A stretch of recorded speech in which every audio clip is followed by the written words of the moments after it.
Alright, what's going on, man? Welcome back to the channel. I'm Ron, and today we got my UFC 252 breakdown. Now, I know I've been doing some other sports like fantasy football the last couple weeks, but this channel is going to be all kinds of sports. Right now, we're doing fantasy football because we're in season right now, but we're also in season for UFC, so that's what I'm coming out with today. Any sports that I'm watching, I'll be covering on this channel. So, I did the UFC 251 breakdown with Masvidal and Usman, and that was, that was like a month ago. I ended up going positive 1.7 units on that. Which is if you were betting in $100 units, you would have been up 170. So not too bad. But today I'm breaking down the main card for this upcoming UFC 252 card with Daniel Cormier and Stipe. The prelims and the undercards will be on my Twitter. Right now they don't have all the lines out for the prelims and undercard fights. I do like Jim Miller and Herbert Burns, but I'm sort of waiting for their by submission, by KO numbers. So follow my Twitter at @RonStewart_ for the full thing. And stay tuned for more sport content, UFC content in the future, man. Go down below, subscribe, leave a like, comment. And without further ado, let's go.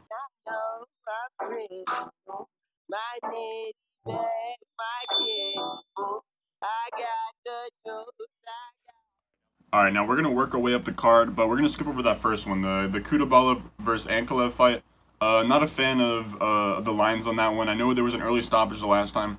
For me, I'm not really touching that fight. I didn't really see anything that jumped out at me. But this next one, John Dodson versus Miocic. I'm a big fan of John Dodson to win at plus 152. I'm personally putting a unit on that. I know it looks bad on paper. John Dodson, he's lost 3 of his last 5, but these are against legit opponents. His losses are Petr Yan, the champ, Marlon Moraes, who's like a top 3, top 5 contender, and Jimmy Rivera, who's a known serviceable fighter. So these are all super legit opponents. And he's also coming off a KO win against Nathaniel Wood, who I think is in a similar tier as Dvalishvili. And Dvalishvili, he's not a super tested fighter. He doesn't have any big wins. Doesn't have any big knockout wins. They're all by decision. For me, I'm not saying like Dodson by a mile, but I think the line personally, I have it as more of a 50-50 pick'em. So I'm taking the value on Dodson.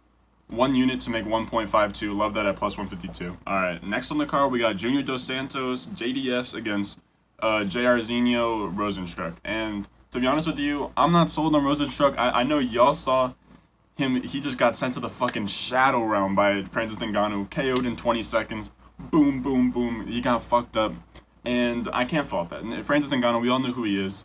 Rozenstruik is clearly not the same tier of fighter as Ngannou, but that's not even the fight that did it for me. I don't mind that fight. It's the fight against Overeem. When you go back and watch it, the first 3 to 4 rounds, Overeem was honestly killing him, and the reason that Rozenstruik won is because he got a Hail Mary KO in the 4th round, and it was because Overeem was gassing out. I don't think that we see that same thing in this 3-round fight against JDS. I think it's going to be pretty much. I think JDS and Rozenstruik are going to come in the middle of the ring. It's a smaller cage over there, and I think they're fighting at Vegas, like the Apex spot. So it's going to be a smaller spot, and I think it's going to be like a rock'em sock'em match. It's literally just going to be JDS and Rozenstruik just duking it out in the middle. Someone's going to get finished. And for me, when I'm looking at that, I'm just looking for the best value. JDS is a proven veteran. He used to be a stud in the game. He's still pretty solid, man. He dropped 2 of his last 2 fights, but those were against Curtis Blades and Francis Ngannou. Those are 2 legit heavyweights, top 4 kind of guys. Now, I think this is where JDS bounces back, and I like him by KO at plus 270, betting 1 unit on it. So 1 unit to make 2.7. I'm not saying that he's definitely going to win, but I love that value of plus 270 because I honestly think one of them is going to get the KO, and I'll take the cheaper one and take the value. All right, now we got the co-main event. Sugar Sean O'Malley versus Marlon Vera.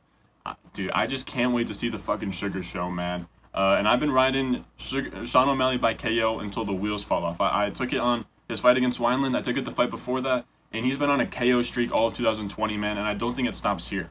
Now, on that last fight against Eddie Wineland, I took it at minus 150, and for this fight, we're getting at plus 150. You have to take those odds and run. I'm putting 2 units on that to make 3. Sean O'Malley by KO. I think it's great value there at plus 150. Anything better than 50-50, and I'm taking those odds.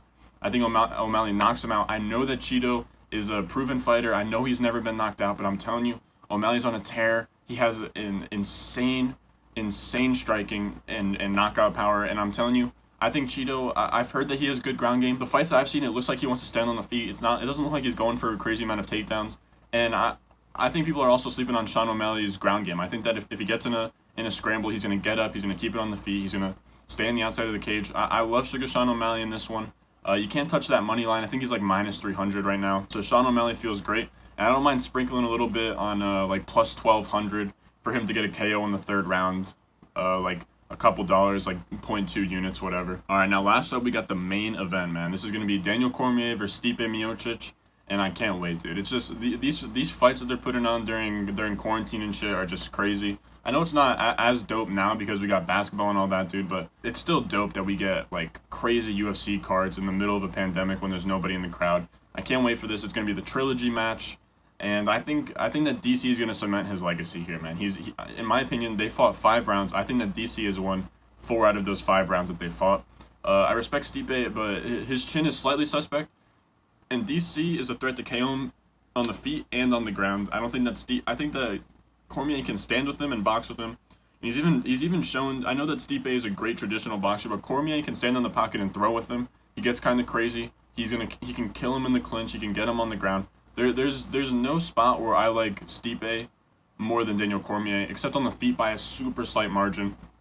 But I love the line, DC by KO plus 220, so 1 unit to make 2.2. Right now I don't have money on DC's money line. I think he's like minus 110.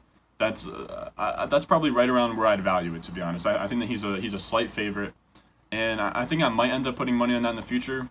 So I don't know. Stay tuned on my Twitter. I'll have the full card out probably like Friday morning, Saturday morning.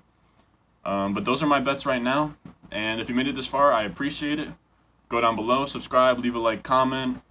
Follow me on Twitter at @RonStewart_. Like I said, these picks will be out on probably Friday morning or Saturday morning. It'll be in a spreadsheet. I'll have it on Twitter, and I'll probably pin it or something for that day so you guys can go find it, man.